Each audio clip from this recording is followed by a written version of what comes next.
Hello, this is an informational video on how to register to vote while you're in Santa Clara County Jail. This video has been developed in collaboration by the Santa Clara County Office of Women's Policy, Division of Equity and Social Justice, along with our Commission on the Status of Women, League of Women Voters, and the Office of the Registrar of Voters. I would like to also thank the Office of the County of Santa Clara Sheriffs for having worked with us to get this informational video into all the jails in Santa Clara County because we cannot come to you right now due to the pandemic. I'm going to turn it over to our speakers now. I'm Natalie, and I'm the Outreach Coordinator for Santa Clara County Register of Voters. I'm Shay Franco-Clausen, Chair of the Commission on the Status of Women here in Santa Clara County. I'm Kathy, Co-Chair of Voter Services for the League of Women Voters of Palo Alto. And I'm Quetzal with the Office of Women's Policy. The League of Women Voters exists to spread democracy by registering and educating voters and protecting the right to vote. We've been around for 100 years since women first got the right to vote, and we are nonpartisan. We do not endorse candidates or parties. That means we don't care for whom you vote, we only care that you vote. Why should you vote? Watch this short video. You say vote. If someone says, democracy is a sham, those people don't speak for me, the system is rigged. You say vote. Someone says, well, it doesn't make a difference. This state is red, that state's blue, this thing's already a lock. You say vote. Someone says, hey, I'm making a statement by not voting. And then you say, well, I can't hear it. This is not about the White House. This is about your house. If you're not registered to vote, you can't sit on a jury. You can't choose your mayor. You can't choose your city council. You can't even choose your district attorney. You can't decide which measures will help your family and community and which will put them at risk. This government was designed to be changed. You can either make that change or you can take what little they give you. Democracy is not a sham. It's a job. It's our job. And it took too goddamn long to get it, to just let it slide. You say vote because there are people who still don't want you to. Your vote matters. In our democracy, everyone has a voice, and our vote is our voice. If we don't vote, we are silent, and our silence means others' voices are counted more than ours. So if you're eligible to vote, we hope you will register to vote and become a voter. Who's eligible? If you're 18 years old on election day and a citizen of the United States, you have the right to vote unless you have been declared mentally incompetent by a court, or you are currently in a state or federal prison for the conviction of a felony. Remember, our vote is a fundamental right and cannot be taken away easily.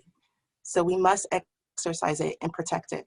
So you still have the precious right to vote, even if you are in county jail or serving a misdemeanor sentence, even if you're in county jail because jail time is a condition of probation, even if you're in county jail awaiting trial, even if you are serving a felony jail sentence in county jail. And after you're released from jail, you still have the right to vote if you are on probation, on mandatory supervision, on post-release community supervision, on federal supervised release, or if you are a person with a juvenile wardship adjudication. If you are unsure about your eligibility to vote, talk to a rehabilitation officer in your jail. As this slide shows, if you are convicted of a felony that carries a state or federal sentence and you are serving time in county jail, you do not currently have the right to vote.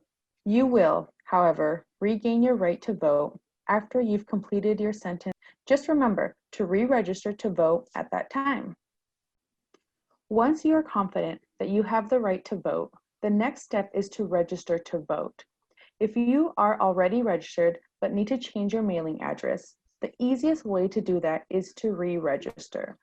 And even if you never registered, now is a great time to do so.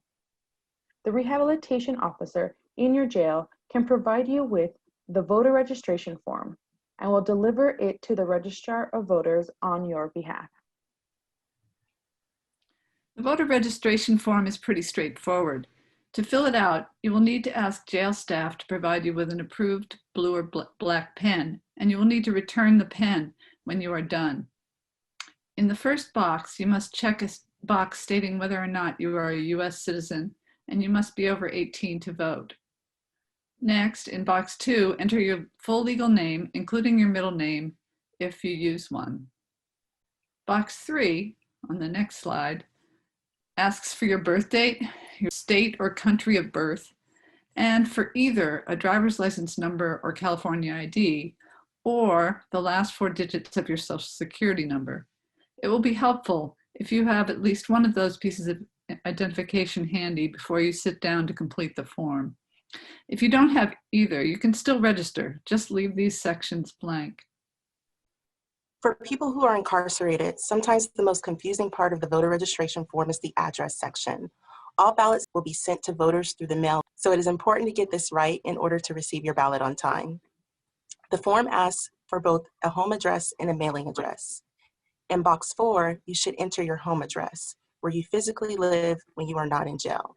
P.O. boxes and business addresses are not valid here. If you do not have a street address or expect to be unhoused when released from jail, you can give an exact description of where you live in this field. For example, cross streets, route numbers, bridges, or other landmarks. This information is important because it determines what elections you can vote in, whether for candidates for San Jose City Council or Mountain View School Board, for example. Box 5 asks for your mailing address. Ballots will be mailed to voters, so if you expect to be in jail this year, we suggest that you enter the address, including your PFN, that you use to receive mail in jail. If you expect to be released, you may want to receive your vote by mail ballot somewhere else other than jail. So you will need to provide a mailing address where you want to receive your ballot. For some, the resident and mailing address might be the same. Others might use a P.O. box for mailing address. Either way, be sure to include some kind of mailing address so that you receive your ballot. For box 6, if you've been previously registered to vote, please enter the address where you were registered. If you do not recall the address, you can leave that section blank. The voter registration form asks in box 7 if you would like to receive your ballot by mail. And Santa Clara County voters starting in 2020 will always receive vote by mail ballots. So you should simply check yes in box 7.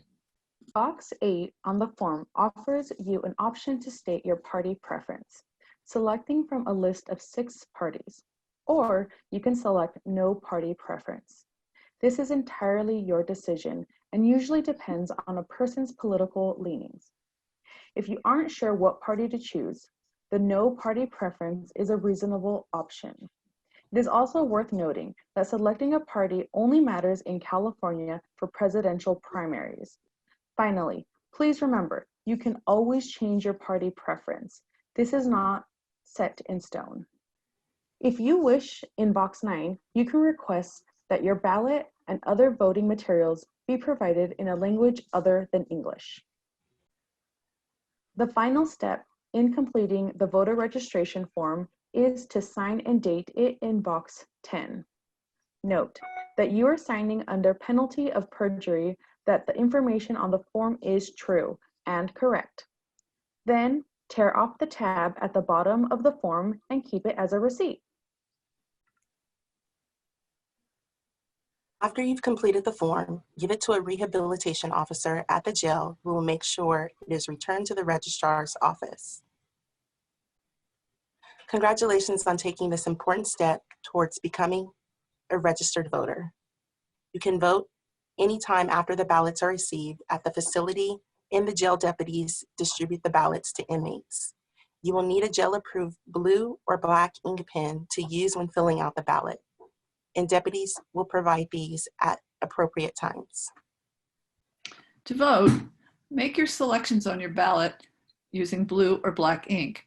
Insert the ballot in the envelope provided, sign the back of the envelope with the same signature you used on your voter registration form, and return it to a jail deputy who will make sure it is mailed or delivered to the registrar of voters. And remember, if you have any questions, you can always call 1-866-430-VOTE or 1-866-430-8683.